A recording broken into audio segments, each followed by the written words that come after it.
देखिए बहुत सी बहनें जो है हमारी सिलाई करती हैं, लेकिन उनकी समझ में ये नहीं आता है कि हमें अपनी सिलाई के रेट जो है वो किस तरह से डिसाइड करने हैं।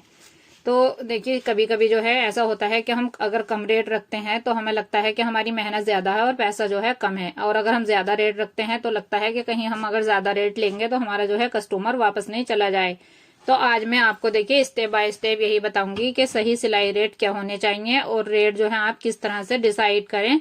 आपको रेट डिसाइड करते टाइम जो है किन किन बातों का ध्यान रखें और जो है कैसे आप अपनी सिलाई से अच्छी इनकम कमा सकती हैं। तो देखिए इस वीडियो को लास्ट तक जरूर देखिए।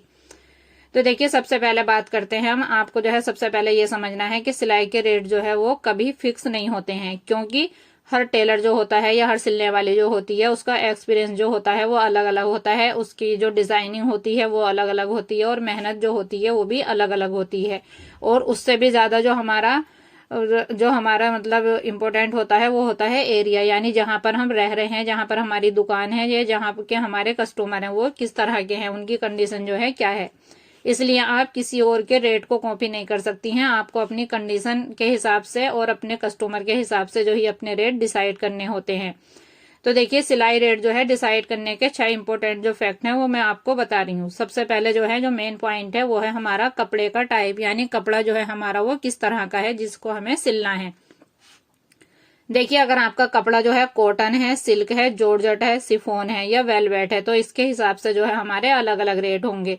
अगर आपको सिलने में ज्यादा मुश्किल होती है जिस कपड़े को तो उसके रेट जो है आप ज्यादा रखें, और जो हमारा सिंपल कपड़ा होता है तो उसके आप रेट जो है नॉर्मल रखें, यानी जिसको आप इजी तरीके से सिल सकते हैं।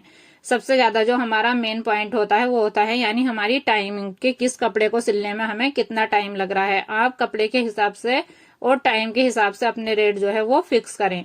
दूसरा नंबर आता है हमारा यानी डिजाइन हमारा जो बना रहे हैं हम सूट में, तो उस पे सिंपल है या हैवी है। अगर आपका सिंपल सूट है, लेस पाइपिंग है या बटन लगा रहे हैं आप, एक तो होता है सिंपल बटन, एक होता है पोटली वाले बटन। तो देखिए सिंपल बटन के जो है आप कम रख सकती हैं, लेकिन पोटली वाले बटन जो होते हैं उन्हें बनाना पड़ता है, उनमें टाइम लगता है, तो आप उसके हिसाब से उसके रेट फिक्स करें। इसके बाद देखिए जैसे आप साड़ी पर फॉल लगाती हैं या लाइनिंग वाले सूट होते हैं उसके हिसाब से भी आप जितना जितना जो डिजाइन आप कर रहे हैं उस सूट पर उसके हिसाब से आप अपने रेट इतने ज्यादा रख सकते हैं। फिर देखिए तीसरा पॉइंट आता है यानी हमें टाइम कितना लग रहा है। अगर आपका एक सूट 1 घंटे में सिल रहा है तो उसके हिसाब से रेट लें, और अगर आपका एक सूट 3 घंटे ले रहा है यानी उसमें डिजाइनिंग बहुत ज्यादा है तो आप दोनों के रेट जो है सेम नहीं रखें, 1 घंटे वाले के जो है कम रखें और 2 से 3 घंटे ले रहा है उसके जो है आप अपनी मेहनत के हिसाब से रखें। अगला पॉइंट आता है हमारा आपका एक्सपीरियंस लेवल, यानी आप जो सिलने वाली हैं उनका एक्सपीरियंस जो है वो कैसा है।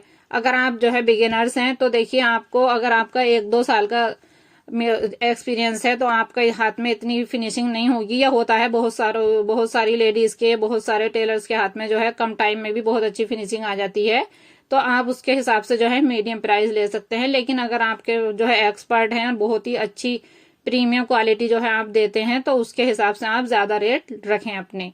जैसे जैसे काम परफेक्ट होता जाता है रेट भी वैसे ही वैसे जो है आप अपने बढ़ाते जाएं।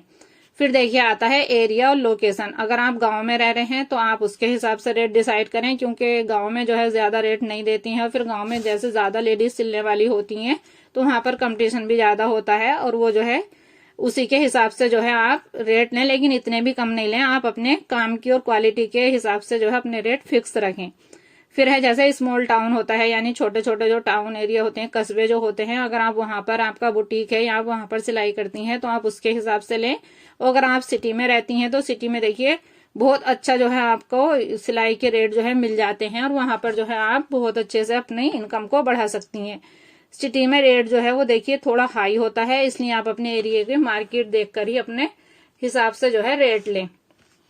फिर आता है हमारा कस्टमर टाइप। अगर आपके रेगुलर कस्टमर हैं तो आप उनसे थोड़ा कम ज्यादा कर सकते हैं, लेकिन अगर कोई सिर्फ ओकेजनली मौकों के जो कस्टमर आते हैं, जैसे किसी के यहाँ शादी है या ईद वगैरह होती है या अर्जेंट ऑर्डर है, तो आप उनसे एक्स्ट्रा चार्ज जरूर लें। फिर आता है देखिए इसके बाद जो है रेट बताते टाइम गलतियां जो है वो बिल्कुल नहीं करें। वो कौन सी गलतियां हैं, देखिए दूसरे टेलर से कंपेयर करके कम रेट ना रखें, यानी कि वो अगर इतने ले रहा है तो आप ये नहीं कहें कि वो इतने ले रहा है तो मैं इससे कम में जो है आपका सिल दूंगी, उससे आपके भी रेट पर फर्क पड़ेगा। डर के चक्कर में जो है देखिए कभी भी अपनी मेहनत सस्ती ना करें, क्योंकि कभी ये नहीं सोचे कि मेरा कस्टमर चला जाएगा और आप बहुत मेहनत कर रही हैं। आप जो है इस चीज के डर को निकालें और आप अपने हिसाब से बहुत अच्छे से अपने रेट लें। फिर देखिए बार बार रेट चेंज ना करें, जो देना हो दें, ये लाइन कभी नहीं बोलें कस्टमर से कि आपको जो देना है वो दे दो, क्योंकि आप बहुत अच्छा सिलती हैं। फिर देखिए काम में फिनिशिंग इंप्रूव करें और जो है टाइम पर डिलीवरी दें, कस्टमर से प्यार से बात करें, पहले क्वालिटी देखें फिर रेट बढ़ाएं। 6 से 8 महीने में थोड़ा रेट इंक्रीज जो है वो करना चाहिए। देखिए इसके बाद जो है अगर आपको वीडियो पसंद आई है तो आप लाइक जरूर करें और नए हैं तो चैनल को सब्सक्राइब करें और कमेंट में लिखें कि आप किस सूट के कितने रेट लेते हैं। कल मिलते हैं हम रेट लिस्ट के साथ, जिसमें हम बताएंगे कि किस सूट के कितने प्राइस जो है आपको लेने हैं और कितने जो है बेस्ट रहते हैं। तो आप जो है नेक्स्ट वीडियो को जरूर देखिएगा।